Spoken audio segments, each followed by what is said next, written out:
listening to Sweep the League.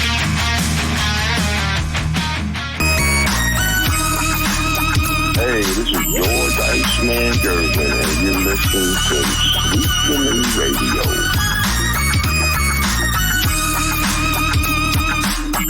All right, we are back on a Thursday Throwdown edition of Sweep the League. Rudy Campos Jr. going to be joined by Hall of Famer, UTSA Hall of Famer Derek Gervin. Coach Gio should be back hopefully next week, if not next week, the following week. So he will be coming back soon. And according to what Tim Gonzalez said last night, no, he's not in the transfer portal. I promise you. His NIL money went through. They contacted me from the bank, said the NIL check was cashed. Coach Gio's fine. He's just working a whole lot more. So put it this way, Coach Gio's on the recruiting trail right now. So he'll be back here very soon. So it's going to be a fun time when Coach Gio does get back from the recruiting trail. Hopefully it'll be soon here. Let's get into Leha here. What's good? Let's get it. No feelings. Only chaos. I think we're going to cause a little bit of chaos tonight at some point. Leha, shout out to Chris Leha and the boys. MCS General Contracting, proud sponsors of Sweep the League. Man, they are backed 100% by Sweep the League. If nobody else backs them out there, I guarantee you, myself and the family here at Sweep the League back MCS General Contracting. Their work is a guarantee. It's 100% guaranteed by them. It's going to be done right the first time. Why? Because they are the best in the business. That's Chris Leha and the boys over at MCS General Contracting, sponsors of Sweep the League. Tim Gonzalez. Tar Heels do not suck. They've got the best coach in all of coaching when he's going to be there now. That's probably going to be the first thing that we talk about, too, in Detroit and UTSA legend, Derek Gervin. Let's go ahead and bring him on to the show. It is Detroit and UTSA legend, UTSA Hall of Famer himself, Derek Gervin. Mr. Gervin, what's going on, man? Hey, shout out to Tim as well. All's well today, man. Just got through watching my Detroit Pistons take it on the chin against the Boston Celtics, but all still well tonight.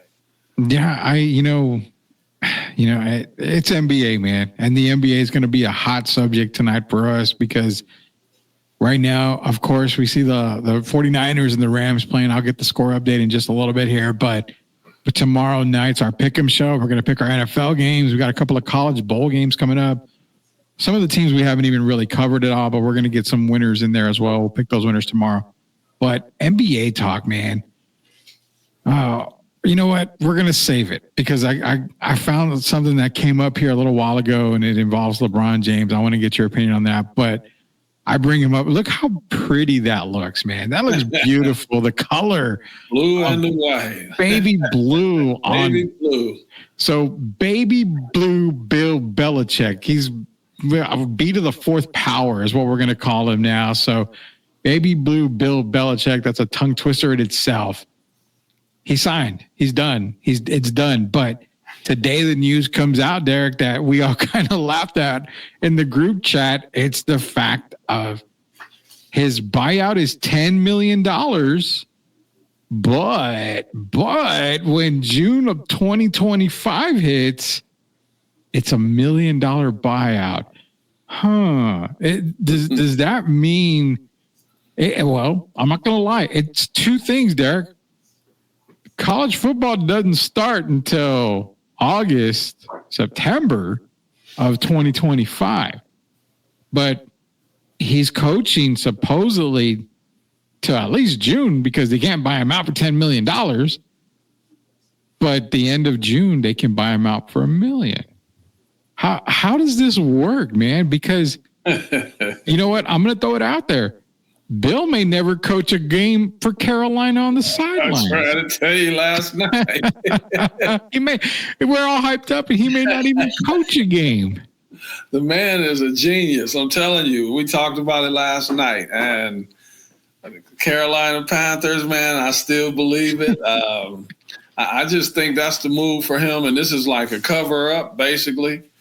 And I still think I got to say this first, though, Rudy. The part I don't like if he were not to coach is that you got a lot of these young people now that are basically, planning to head towards North Carolina. And then I would hate to see a coach back out. It kind of reminds me of Bobby Petrino, all the situations, these coaches make these promises to these kids and then they leave.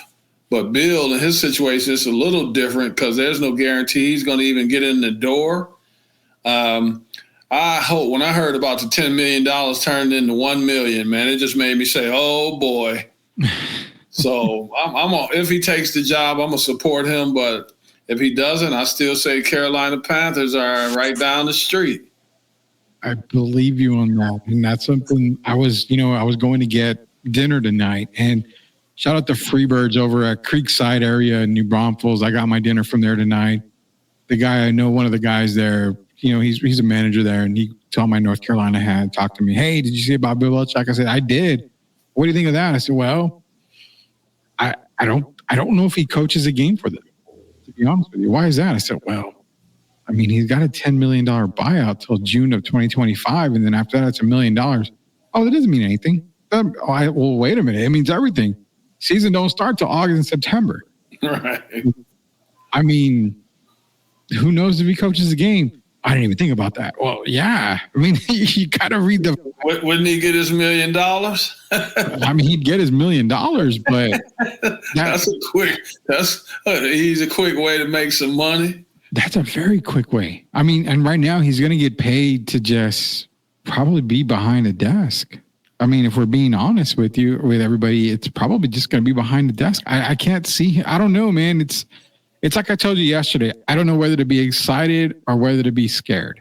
I'm more scared than I am excited because. Have you thought about this? It's different being in the meeting room with the NFL.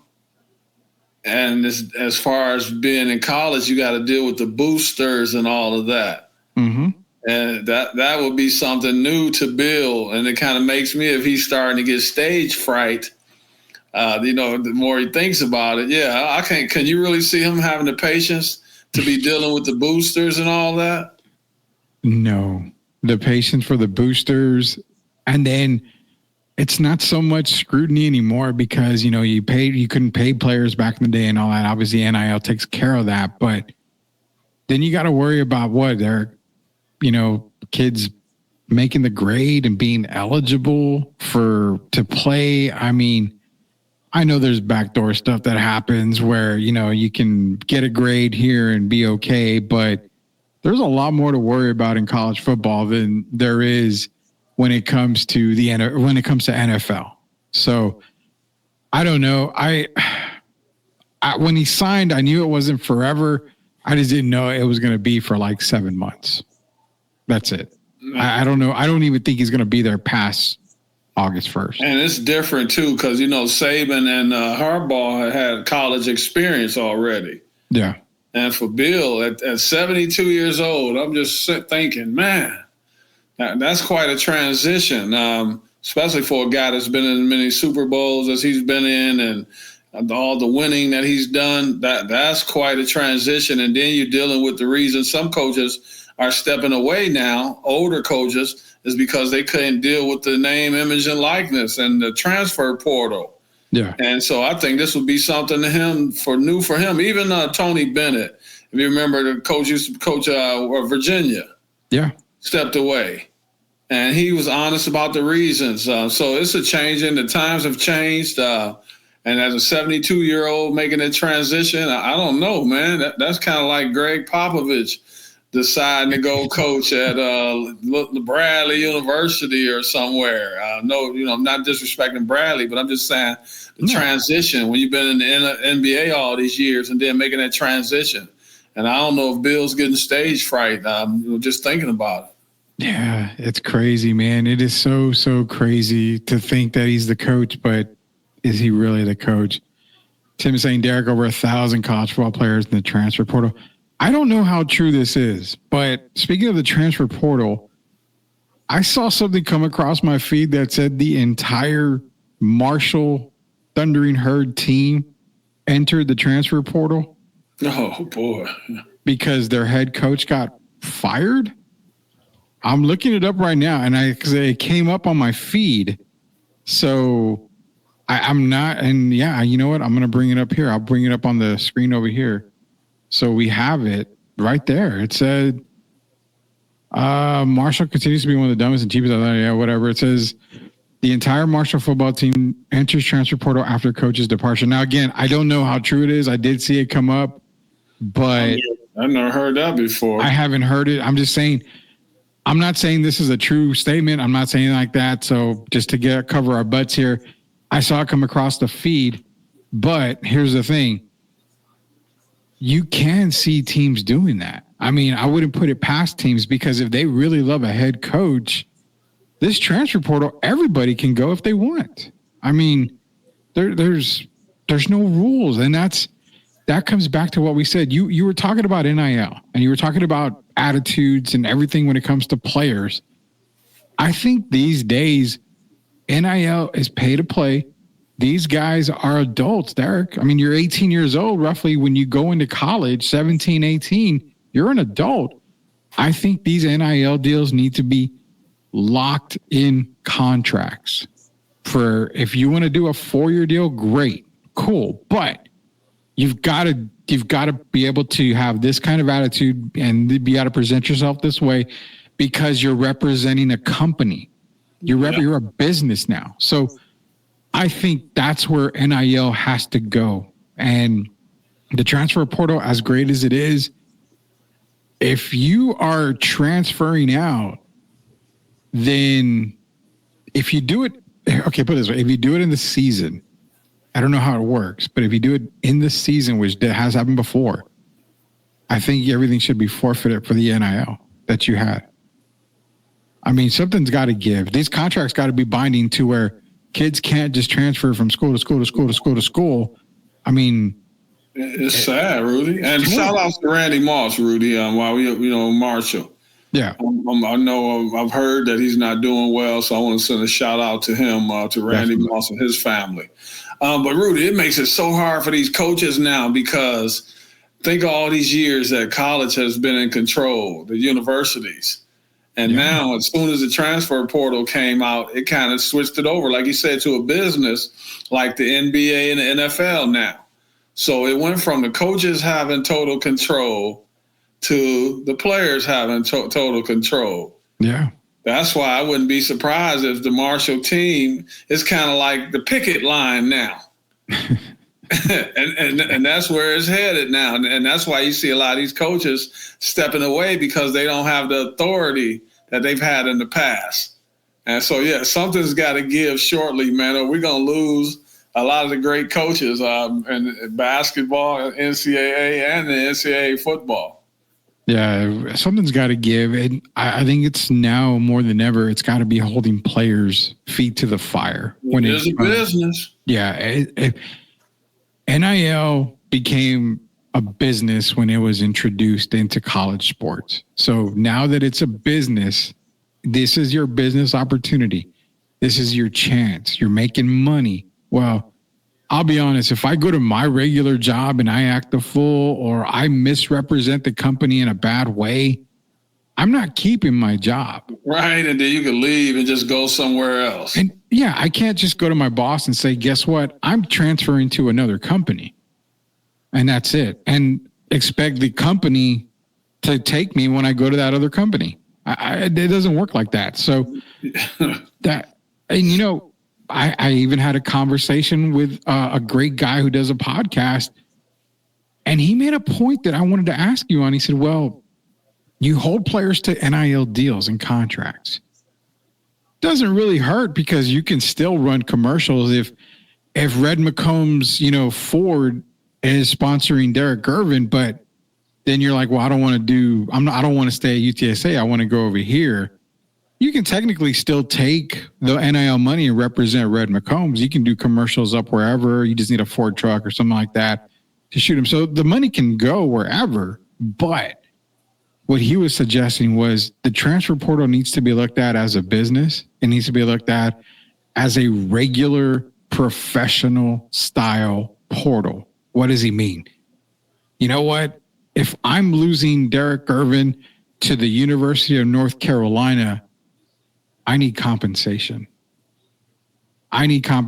Because why? Derek, I worked my ass off to recruit you to come to my school and made a commitment to you by signing you this money, by giving you this money, putting all of our effort into training you to be the best player you can be for you to transfer to another school.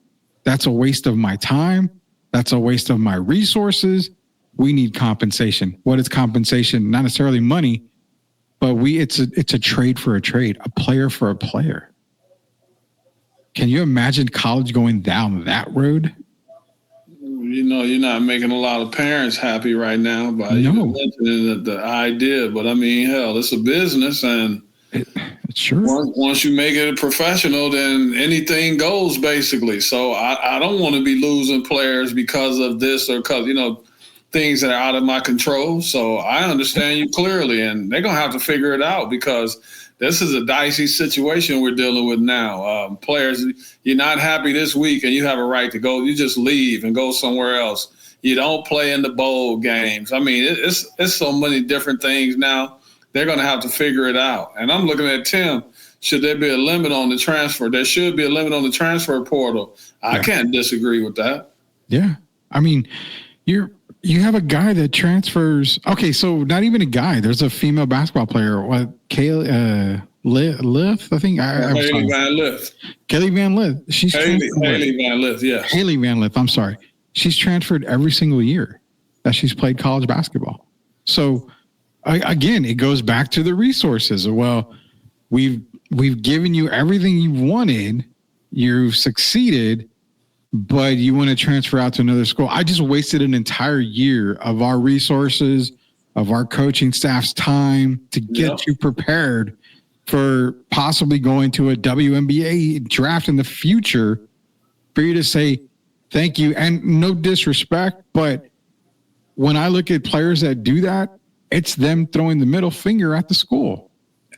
And she's not on anybody's draft board right now. No. I don't know if you know that or not. Yeah, no, she's not.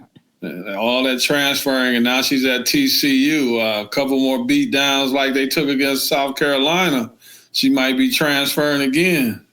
They should probably transfer to South Carolina. They're not going to have her. It didn't work out at LSU. Didn't work out at Louisville. But, I mean, this is getting out of control, man. And what next? If she gets unhappy there, and then they give you this extra year now and all of that. You got players now. I thought, wasn't it a few years ago, if you were 20 years old, you were extinct, basically. Pretty now much. You got players that's 24 and 25, like Bo Nix, and it's like it changed overnight. You letting people play 6 years and all that kind of stuff. It's just like it's too much. I don't understand. There's no balance there, and there's got to be some kind of balance. It is so crazy, and I'm trying to see if I can find. Okay, I found it. I don't know if you saw this. Well, you know what? Before we even go to a commercial break, we're going to start the segment. Caught off guard moment, Derek. Here we go.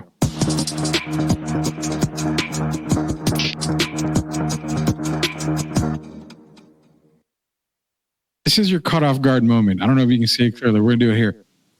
Check this out. Trevor Lawrence and Cam Rising both were in high school in 2017. Cam Rising is still eligible. Trevor went into his 5th season next year in the NFL, while Cam Rising is still college eligible. That's 9 years, Rudy. Wow. You just made the comment on that. Wow. That is crazy. That's crazy. And it gives you an unfair advantage. It gives you all kind of unfair advantages. I mean, you playing against young kids. Some of these guys, 18 years old, man. And this guy, he's almost been around for 18 years just on the college level after his high school. I mean, damn, come on, man. I mean, the guy, technically, if you go by years, he's a freshman in high school when it comes to years of, college eligibility, man. It's crazy. I mean, it's crazy. Locked On Spurs, Jeff Garcia. We just did a Sweep Unplugged live edition with Jeff Garcia. It's going to be rebroadcast tomorrow morning, along with Sweep the League TV. We're starting to rebroadcast the shows in the morning for those of y'all that don't catch them in the evening. He's asking me and Derek, does NIL hurt smaller teams like UTSA, UIW? Absolutely it does. You saw it this year. I mean, UTSA lost players. It's not so much NIL too. It's transfer portal. They transfer out, they go where? But because of NIL, UTSA doesn't have the money that a lot of these other schools have. What's crazy is, again, Coach Traylor and the staff, they put the work in with a lot of these guys that are transferring out to bigger schools, and it hurts. And the times that we were covering UTSA and the times that I was in the press room, the press conference, and looking at Coach Traylor talk, especially after a loss, it took a toll on him. It takes a toll on a coach, because not even a year later, these guys are, at another school getting more opportunities, the same opportunities they were getting at UTSA under a different coach. You start to question yourself. And it makes me wonder, does Coach Traylor question himself, what did I do wrong for these top players to transfer out? It hurts everybody. He didn't do anything. And it's not even you're doing anything wrong. It's just that they've made it a business now, and you're going to go to the best opportunity. Yeah. And we look at UTSA, UIW, what's one thing they don't have that the others have? The facilities. Yeah. So people have to factor that in as well. I want to play, if I'm playing, go back to my day, I want to play in front of 20,000. Yeah. I don't want to play in front of 5,000. Yeah. And especially when you're talking about me growing my brand. So you don't even have to be doing anything wrong as a coach. It's just that a lot of these guys look at it as a better opportunity, Rudy, even though sometimes we know the grass is not greener on the other side. You uproot and you go to a bigger school, but then you sacrifice, you play less minutes. But I don't think some of the people think about that sometimes. So, Coach Traylor hasn't done anything negative to me. He's been nothing but a blessing to UTSA. But sometimes when you start talking about money, I mean, we know money talks and BS walks. So you're going to go to the most known school. Yeah, you're right on that. I mean, and the thing too is this as well. I know UTSA, it's a big school, but it's not a quote unquote fully funded school when it comes to athletics yet. I mean, they've got money, but they don't have the money. And you're right about the facilities. Now, so here's the question, I guess, before we go to commercial break, I'm going to ask a question on UTSA. I'm trying to figure out how to word it, because it's not a bad question, but it's the way you word it. Are donors reluctant to donate big money, knowing that these high caliber and highly recruited players are probably not going to end up here for good? So, in other words, the program is here. It gets way up here because you've got all these players. Then you start to see them enter the transfer portal. It comes down. Last season, it came down. I mean, they made a bowl game, but they didn't have a great season. So do donors look at it and say, well, why am I going to pony up the money for a brand new basketball arena for UTSA if there's no success? It's such a terrible thing to think about. Yeah, well, it gives that's a good point you made, because Duke upgrade their facilities, new room locker. Yeah, sometimes, but Duke, Tim, is a different situation, because Duke, you're looking at an established school that's been around for years and years. And then, it's hard to compare a UTSA right now and UIW to a Duke Blue Devils. And so if a guy from Duke from UTSA or Incarnate Word even hears that we heard that Duke called today, I mean, what are they going to do? I mean, you're going to go where you think you have the best offer. It's not even about education anymore, sadly. Yeah. It's about who gives you the best opportunity to provide financial wealth for your family.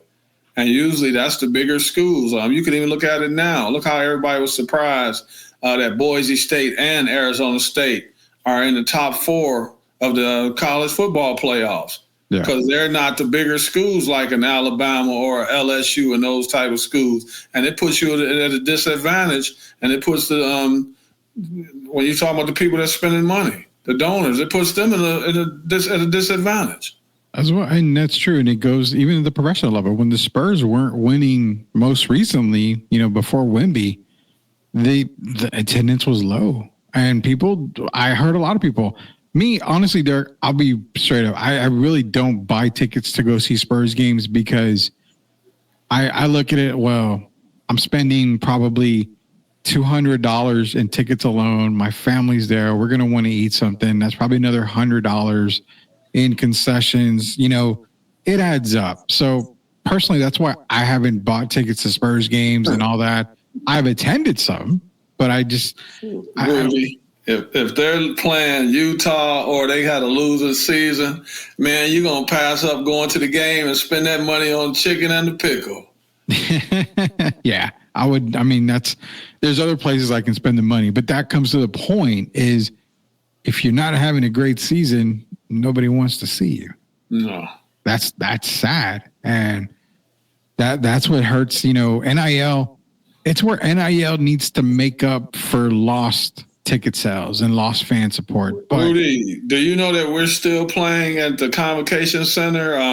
Yeah. And I played there in my career started at UTSA in 1982. That's 42 years ago. And we're still playing at the Convocation Center. Yeah, I know.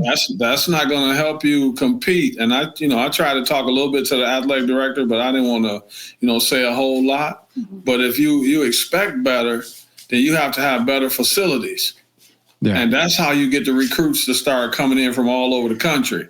Right now, some of our coaches, we had one of our coaches that passed away, Brooks Thompson, rest in peace. He only recruited in the California, certain places in the California area.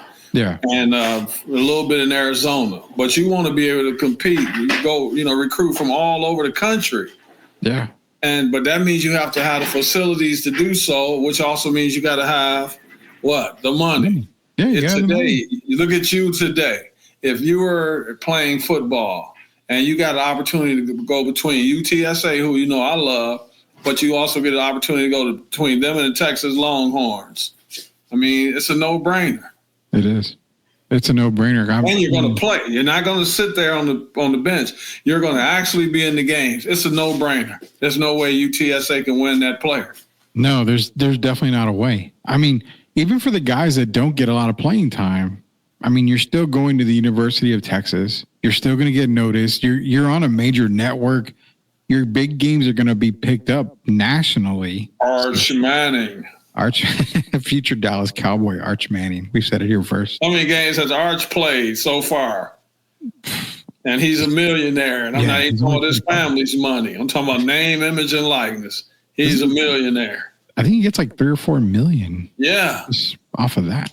And you mentioned he hasn't even played a full season. Now that'll change next year. That's crazy because, Quinn Ewers now, you and I talked about it and I mentioned it to you. Quinn Ewers was debating whether he wanted to go pro or come back for another season.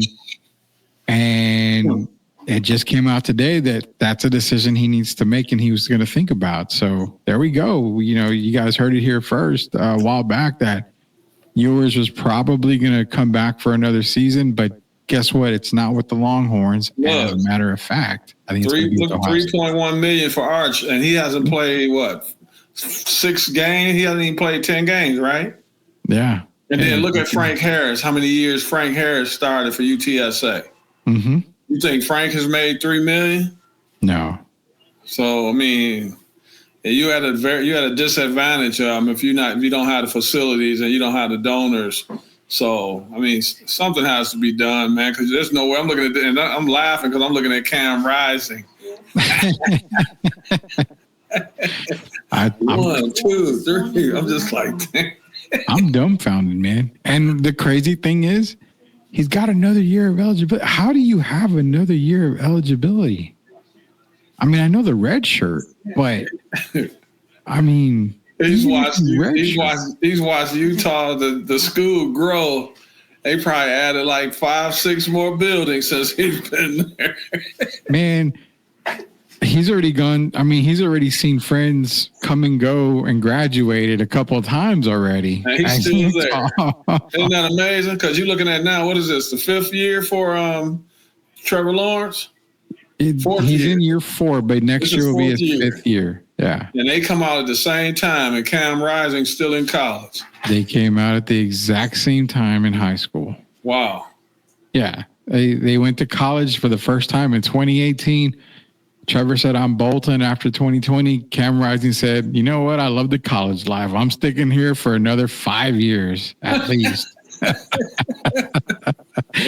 Eventually, he's got to go pro, man. This is Derek Gervin, Hall of Famer Derek Gervin, Rudy Campos here. Take a quick commercial break. On the way back, NBA viewership is down. Let's see if we can figure out why. We kind of know the reason why NBA viewership is down, but now the league's kind of pressing on it. And it doesn't help that you have 4 teams out. Well, they're considering the Thunder, but they're saying that the 4 teams in the NBA Cup finals aren't exactly the teams that they wanted, and that's what's driving viewership down.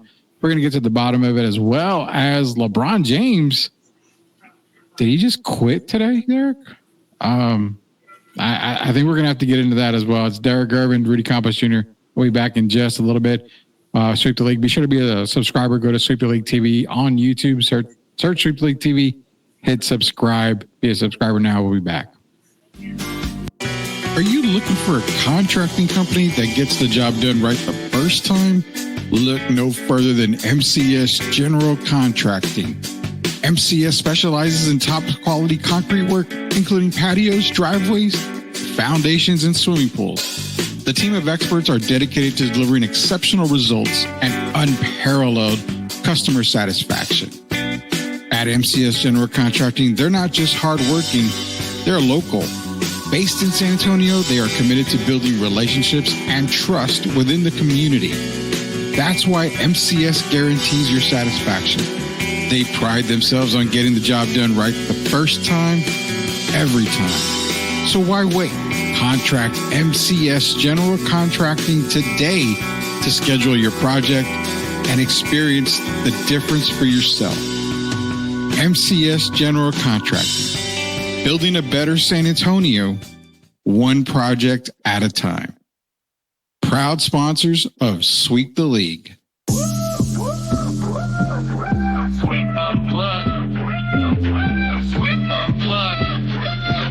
Exclusive interviews with Rudy and the crew. Let's go. For the ones who doubted, now we showing the proof. Came from the struggle, we living the truth.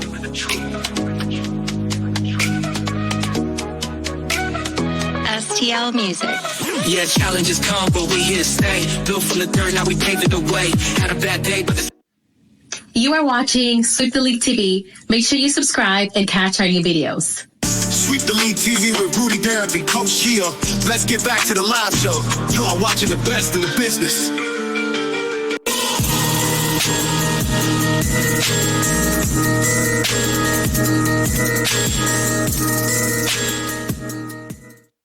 All right, welcome back, Sweep the League. Hall of Famer Derek Gervin, Rudy Campos Jr., Coach Joe on the recruiting trail. He should be back here very, very soon. So we'll have the 3 amigos, as we called, or the 3 stooges, as we were referred to as last night, hopefully back together soon.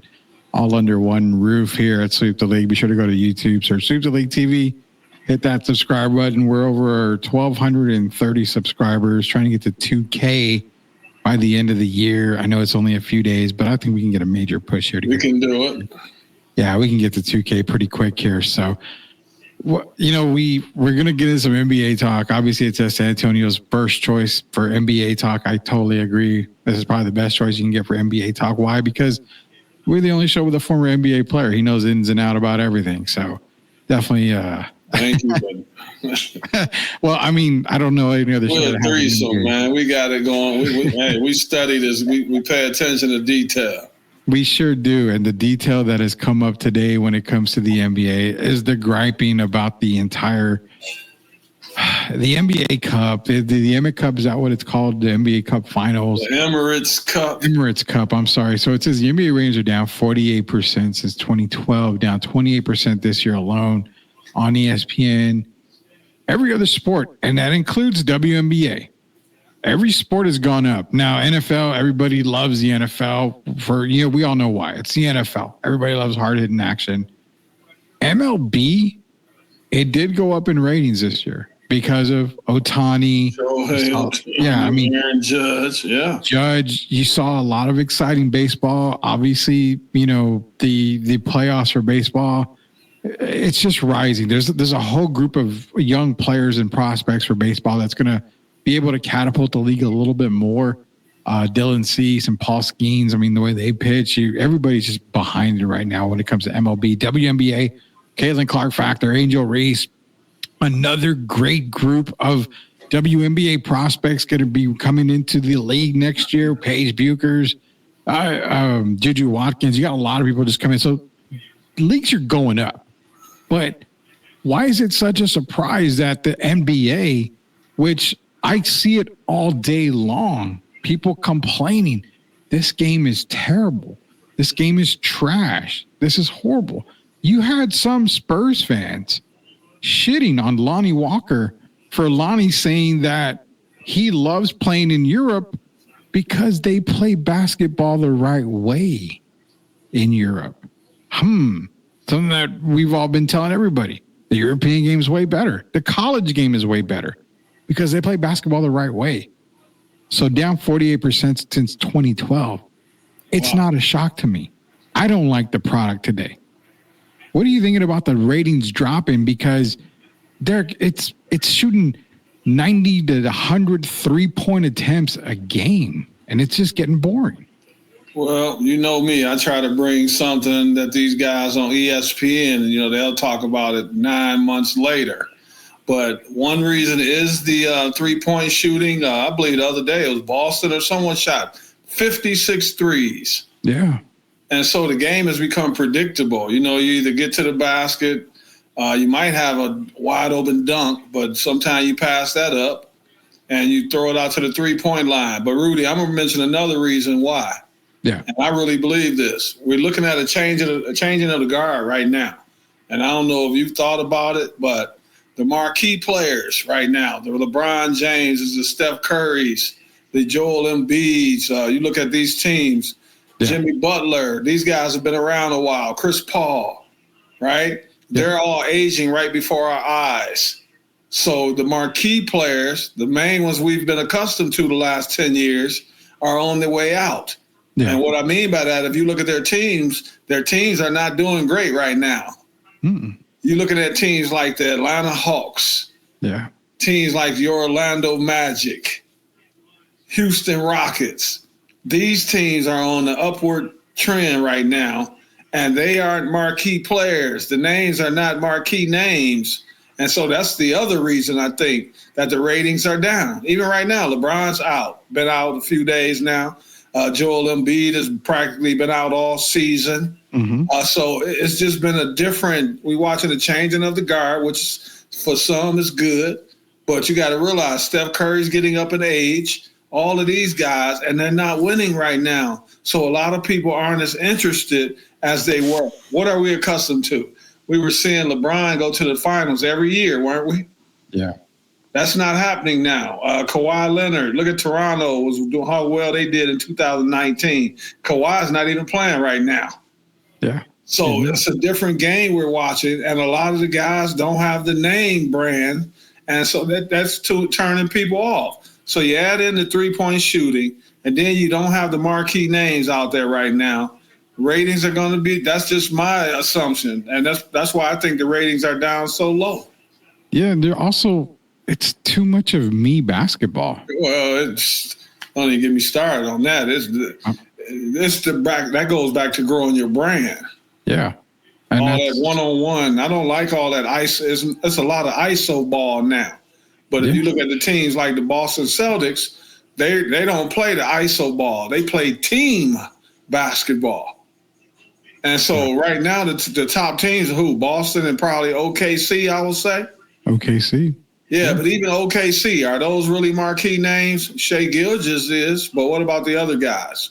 No, I mean, SGA wasn't a marquee name. Okay, so I'm gonna go a step further. SGA wasn't a marquee name for everybody until last year. Yeah, when he was MVP candidate. Now, team All NBA. Yeah. Beforehand, basketball heads like you, me, and a lot of other people that follow the game knew SGA was good. We really didn't know how good, but we knew he could be very special. Last year was his welcome party, and everybody found out how good he really was. And that's an MVP candidate. But when you look at it without SGA, I mean, even Chet Holmgren is not a superstar. Jalen Williams is a star on rising. He's not a superstar. Jalen Green's not a superstar. Yeah, Green's not a superstar. Paulo Banchero's not a superstar. Paulo's an all-star. I'll give him an all-star, but not superstar. He's not a superstar. Trae Young's not a superstar. Yeah. Right? So if you go from down to all these teams, they have really, really good players, but these aren't the guys that you're going to run home to go watch if you know they're playing that night. If you got something better to do, like I mentioned earlier, if you and I got a game of pickleball on tonight, are we going to pass up our pickleball and our meal to go home and watch Trae Young? Be honest. No. So that's going to hurt the ratings. We're used to the Michael Jordans, the prime LeBron James, the prime Steph Curry. Does that make sense? Makes a lot of sense because Kobe Bryant, rest in peace. For those guys, you're going to stop what you're doing. Yeah. The world stops for a while, for 2 hours of great excitement. We don't have that right now. If you look at even Milwaukee, I love Giannis, but if you look at their team, Chris Middleton has been hurt for the last, 3-4 years now. So Dame and Giannis are finally getting acclimated to each other, right? Mm-hmm. But Dame some people might consider Dame a superstar. I don't. I consider him a very good player. He's an all-star. Yeah, so you don't have the big names like that anymore. And guys like LeBron, we hear now, what's the rumblings we're hearing now about LeBron? If he were to leave right now, what team would he be going to? Well, isn't it Golden State? See, so I'm just saying, so things, we're watching things change. And the fans want consistency. And if they don't see consistency, you got all these 50 3-pointers a game. I mean, it's boring. It's boring. I hope the NBA is listening. It's boring. And fans don't want to see that. They're going to go watch what? Football is on it. We're getting near the playoffs, right? Yeah. So even me, I'm a basketball player. But I'm going to be honest. If it's Orlando playing against Atlanta, and I love the NBA, my family, my brother, brought us to San Antonio. But if I'm watching Orlando and the Atlanta Hawks, or I could watch the Buffalo Bills and the Kansas City Chiefs, which one am I going to watch? What's the better product? NFL. Okay, so we got to try to keep up with the Joneses, as they say. And the way we got to do that, and I'm just saying, in my opinion, we have to go back to real basketball. I watched Isaiah Thomas tonight, and him and I were on the same page. It was Brendan Haywood and Isaiah Thomas. And I told Isaiah said the exact same thing I did. The Pistons were 2 for 19 from 3-pointers in the first half, the Detroit Pistons. 2 for 19. So instead of taking all those threes, what's the high IQ thing to do? Take twos. But what do the teams feel about that? They rather you take a 3 points beats 2 points, they say. Yeah. I'm not with the analytics. I say if we make enough 2-pointers, the smart shots will make up for the errant 3-point shots that they're taking. So people want to see real basketball. And that's even the younger people today. They're tired of seeing all these, you already know what's going to happen before it happens. They shooting the 3-pointer. You got guys that's around the perimeter. It might be 4 guys around the perimeter. One guy get the offensive rebound. He's the only guy under the basket. And where does he throw the ball back to? 3-point range. People are tired of seeing that. Yeah. And that's the thing, too. Here's the thing. If you want to go by analytics, yes, I can hear the young guys. Well, a 3-point shot is worth more than a 2. But if I go down and get a 2-pointer, you go down, shoot a 3 and miss, I go back down and get a 2, that's a 4-point turnaround. Maybe more if you think about it. This is my analytics. If you shoot 23 pointers and you make 4 of them, and you shoot 22 pointers and you make 6 of them, aren't those both 12 points?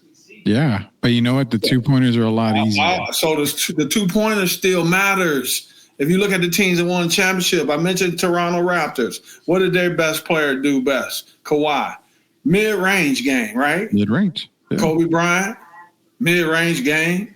Michael Jordan, mid-range game. Really look at LeBron, mid-range game.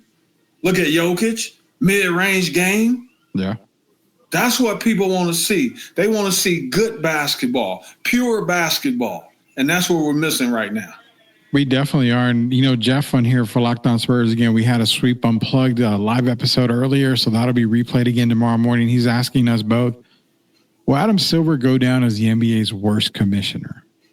Now, I don't know the commissioners after Adam Silver, but if we're talking right now,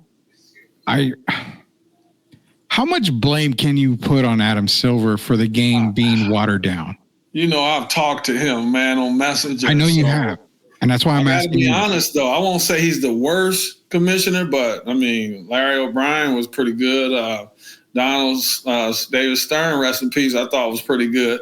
Yeah. This is what makes him the worst commission. That means that a lot of people don't like the fact that he is more for the players.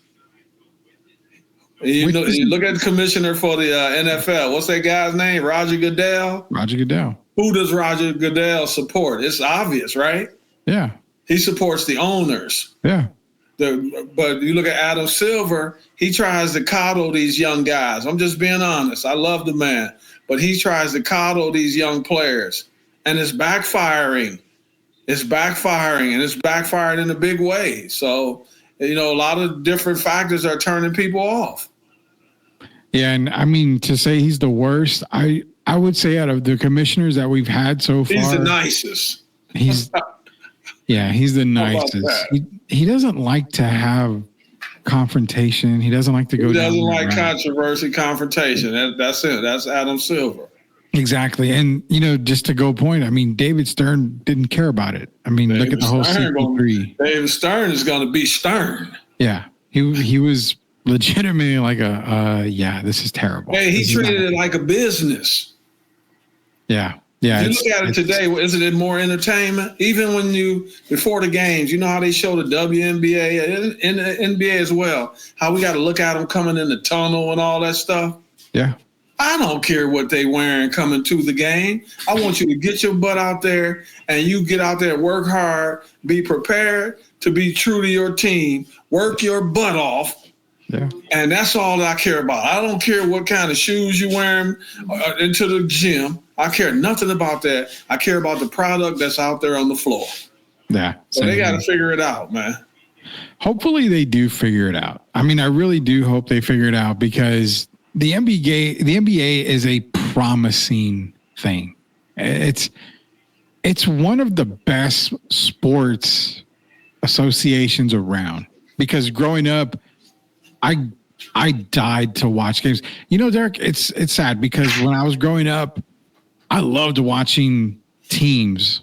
And, as much of a Spurs fan as I was, when I would turn on TNT and see it was, the Cavaliers versus the Pistons, I watched it. When it was, Vancouver versus Toronto and they were still expansion teams, I watched it because I liked the product. The product was good. The players were getting showcased, but it wasn't like it wasn't forced down my throat consistently like everything's about LeBron. Everything's about Kevin Durant. I heard you clearly. You said teams. Yeah, everything like that. I watched because I can go check out a Denver Nugget game versus a Los Angeles Clippers game where the most popular player on both teams was maybe Danny Manning or was maybe at the time Michael Adams or LaFonso Ellis.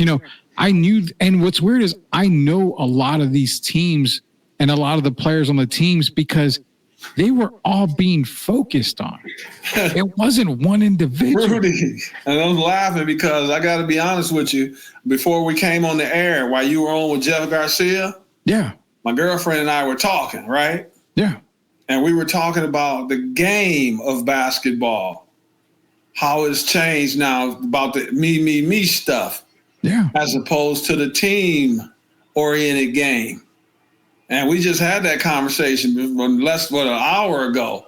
Yeah. So it's you're talking about it now. So I had to laugh because it was about the name on the front of the jersey, not the name on the back of the jersey.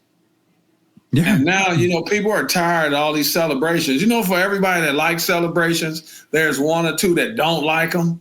They want you to act like you've been there before. And I'm talking like people my age, those people still matter, the 50s, the 60s. They want people that are fortunate, happy to be playing a living. You get to make a living doing these sports. If you look at it now, a lot of these players seem like they're entitled, don't they? Yeah. And they act like this is something that it's not the same reward. I don't think they understand. Every day that you play in the NBA or the NFL is a blessing. Mm-hmm. And it seems like we've kind of gotten away from that, man. And we got to kind of reel it back in. You got to respect the sport. No one is bigger than the game itself. And I think some of the young people today have forgotten that. And it turns people off, man. The whining, the crying, all of that stuff becomes a nonsense. I mean, it becomes a headache. You don't want to see, you're going to see arguing, they're getting up in the referees' faces. It becomes a turnoff after a while. It really has. And that's, the thing with the referee part is you're setting a horrible example. You're already setting a horrible example for the youth that are playing basketball today as NBA players. I'm not afraid to say that on it, because the youth are going to emulate and imitate what the veterans are doing, what the players are doing. So if you see Steph Curry dropping logo threes, well, guess what? It's happening in CYO basketball. It's happening in middle school basketball.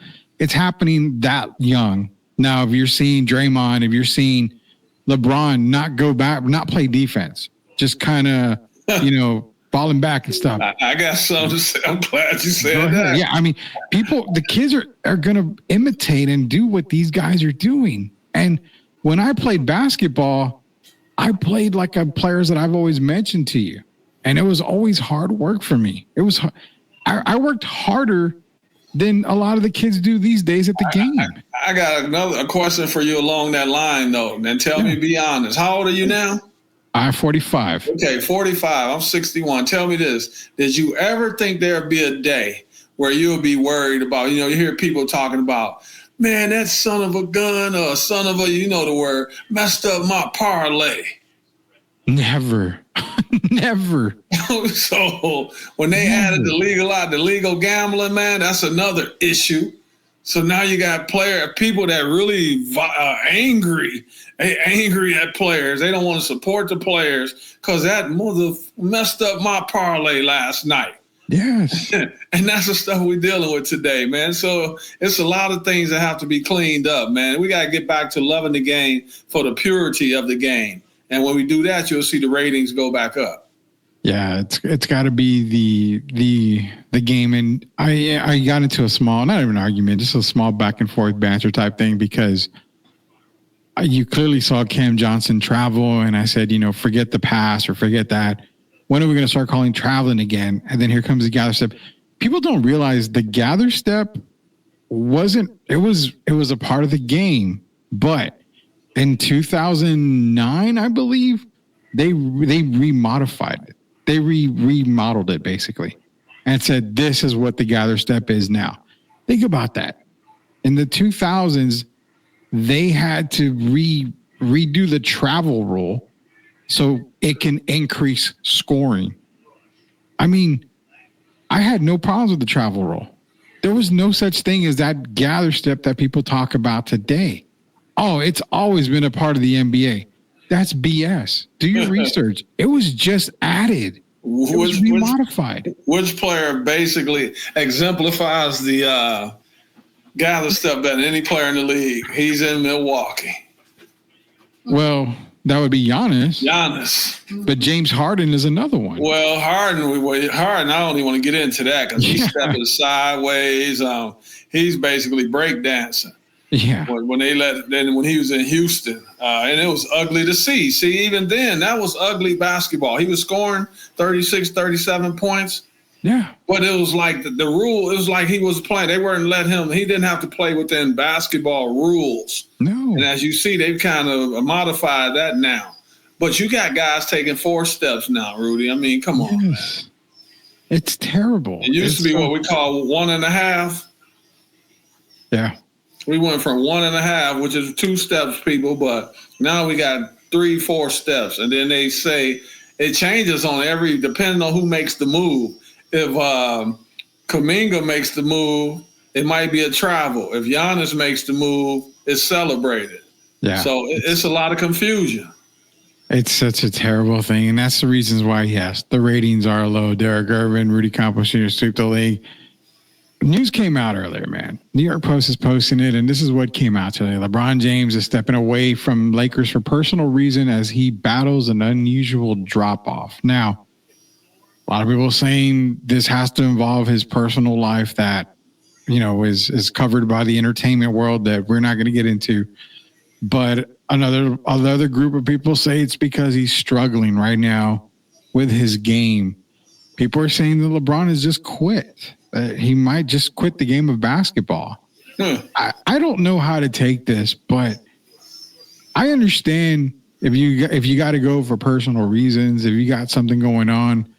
But if it comes out that it's just because he's struggling with basketball, man, my mentality was always, if you're struggling, if you're a shooter, what? You keep shooting the ball. And if you can't knock down a jump shot, shout out to my coaches that always taught me, if you're not knocking down a jump shot, you know what? Go draw a damn foul, get to the free throw line.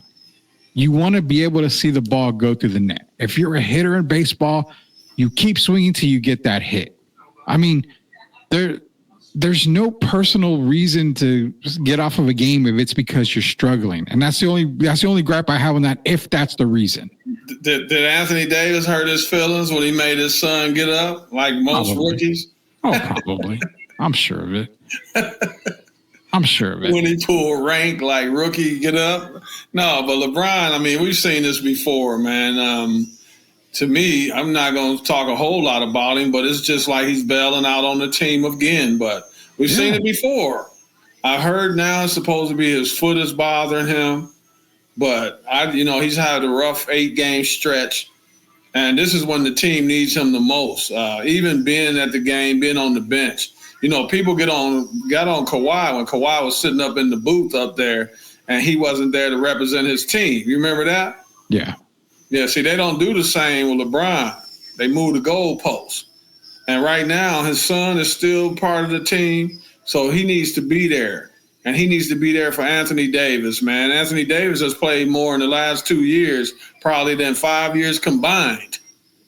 Mm-hmm. So I'm hoping that it's really I think it's mental fatigue, man, to be honest. And then I got to believe this as well. The team is not going to go very far if you look at it. Yeah, I think there's been rumblings about him going to Golden State. And I think that's something that might be on the table. Of course, he would have to agree to a trade, but there's several factors, man. And I hope the truth comes out eventually, but he needs to be there for his team because he's getting paid to be there for his team. He really is getting paid to be there for his team. And it could be that the possibility of him being traded to Golden State or another team is on the table, and that's why he's not playing. I mean, can I say this, though? Yeah, go ahead. Reality. Even if he goes to Golden State, they're still not winning the championship. No. So, Steph's 34 or 35 now. Can he coexist? And as much as Draymond Green loves LeBron and they talk about everything, I even think that is a kind of an issue if he's teaming up with Draymond. I mean, I don't see it. You have to tear up your roster to get LeBron, first of all. So, if you look Draymond at may it, be part of it. Well, Steph is. If you look at Steph, does Steph look the same to you without Klay Thompson?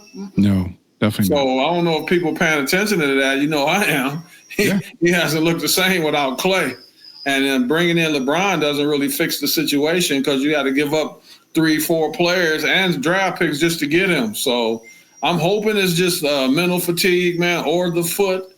But I mean, with LeBron, you never know, man. He is, I call him Little Hollywood a lot of times. So hopefully we'll get to the bottom of it eventually. People out there saying, well, all Steph has to do is become Olympic Steph. Well, Come on. The Warriors don't have the Olympic squad that Steph had. That's the reason why Steph was Steph. He was surrounded by NBA All-Stars and superstars. So the Warriors aren't that. Steph's not going to get it done like that. I mean, it's just him. And, you know, even if he got LeBron to team up with him in Golden State, you're right. They're not going to go anywhere. They're not going anywhere at all. Steph looks frustrated, doesn't he? He looks very frustrated. When was the last time you saw Steph Curry, a guy who knows all about the shot clock and all that? When was the last time you saw Steph take a errant shot like he did in the game that they just lost? It's been probably never. That's a frustration thing. That's uncharacteristic of Steph Curry throughout his career. Yeah. So he's not happy right now. And then, you know, you got Buddy Hield and Gary Payton II and Poshimsky. They're out there arguing on the floor. And sometimes that's going to, it's going to happen. But then you got some kind of arguing that could be negative. And then you got Draymond back to flagrant fouling people again.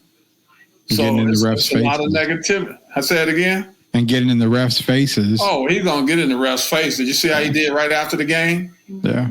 And then look at Steve Kerr. Steve Kerr looks like, I thought it was going to be Steve Nash. Remember a few years ago with the Tums commercial? Looked like it's going to be Steve Kerr instead. Steve Kerr, dare I say this? And again, it's just body language and it's just my opinion. Steve Kerr really doesn't look like he wants to be there. He really doesn't. Just from what I can tell, he looks like he's kind of checked out. He has not been the same since Mike Brown left. I don't know if people realize that. Yeah. And then who left this before the ship sank all the way? Bob Myers, the general manager. Yeah, the guy who put it all in place. He stepped away just before the season started, right? Yeah. He looks a lot happier as an analyst on television, doesn't he? A lot happier. Yeah, so he saw what was going to happen with the Titanic, and he was smart enough to jump off. Yeah. And that's crazy because if you really look at Steve Kerr, I mean, you can tell he's kind of almost checked out, man. He looks ill, man. He looked like he looked so bad last night. He said something about he felt like he was in hell or something. Did you hear that? Yeah, he was talking about the court for the Houston Rockets court, their cup play court or whatever it is. Yeah, but he looks like he feels like he's in hell. He didn't look very well in his interview. So, I mean, it can wear and tear. This game is stressful. It's very stressful, man. Hey, we're going to be back tomorrow for our pick'ems, so we can get our NFL pick'ems in as well. Talk some more college football. We've got the bowl game starting up this weekend. But Derek, before we go, it's not necessarily caught off guard, but ESPN did release something, so maybe this is foreshadowing. But Ashton Jeanty is your Maxwell Award College Football Player of the Year. Normally, if you're the Player of the Year, there's a certain trophy that kind of goes with it. So could this be foreshadowed to where he's going to get the Heisman? I think Travis Hunter won the Biletnikoff Award earlier. Biletnikoff Award, yes. Yeah, so that would be the best receiver in college football. But the Player of the Year is Ashton Jeanty. So I'm just going to – I put it up there for you to see. The possibility. How many times do you think Deion Sanders has been on the phone since he saw this award? Honestly, I'm expecting a call from Deion in a little bit here. But if this young man wins the Heisman, all I can say is that congratulations. And there's really wouldn't be any argument for me because he has earned it. I still say it could go either way, but you look at this guy here, he's had a magnificent season. So Boise State is number 3. I remember we closed out last night talking about them being a top 4 team and getting the first round bye. So that right there might, be telling us what's going to happen. Yeah, we'll see what's going to happen with Ashton Jeanty. Congratulations for being College Football's Player of the Year. Again, we will be back tomorrow at 9:00. Coach Joe, I've been talking to him, so he's definitely going to be coming on here pretty soon. He's actually in New York working right now. So Central Park in the house. I saw him. Apparently he lied to us and he was in Chicago last night eating pizza. I need to get to the bottom of that and see if I can track him down. We need to put 360, that Go 360 or whatever it is, on his phone so we can track everywhere he goes. Oh man, but nonetheless, we appreciate everybody joining us here tonight. Be sure to go to our YouTube channel, Sweep the League TV. Year 2025 is around the corner. And I want to end with this, is that I've been talking to Shamaya, our executive producer. Man, there's so much more coming out that we haven't even discussed yet with everybody. So you don't want to miss it. Go to YouTube, search Sweep the League TV, be a subscriber. We're available on there. We're going to be available more on TikTok. We're going to be available on X. Facebook is probably not up and running right now. What it came down to, Derek, was I got a ban from Facebook. So I'm on kind of like a timeout. I have no idea why. I'm kind of arguing with them. So I have no idea why. I don't post anything. They censored my comments a few days ago. I was complimenting someone, and I don't know if the wording was whatever. I don't know, but they censored me, and then of course I protested, objected, and they left me alone. But man, Facebook, I don't know. Man. I have no idea. Mark Zuckerberg, y'all got to do better. Exactly. So we'll be back on Facebook whenever we can. But for right now, you can catch us on YouTube. Go to YouTube, search Sweep the League TV, be a subscriber. Shout out to Jeff Garcia for the Sweep Unplugged live earlier. This show is going to be broadcast tomorrow morning along with that Sweep Unplugged live series that we've got with Jeff. So you're going to get a double dose in the morning tomorrow. Then we'll be back in the evening. Myself and Derek Gerber are going to be getting our NFL picks in and talk about everything else underneath the sports sun. So for Derek Gerber, it is Rudy Campos Jr. Until we sweep it again tomorrow, we'll see you there, knuckleheads. Everybody have a good night. Stay safe.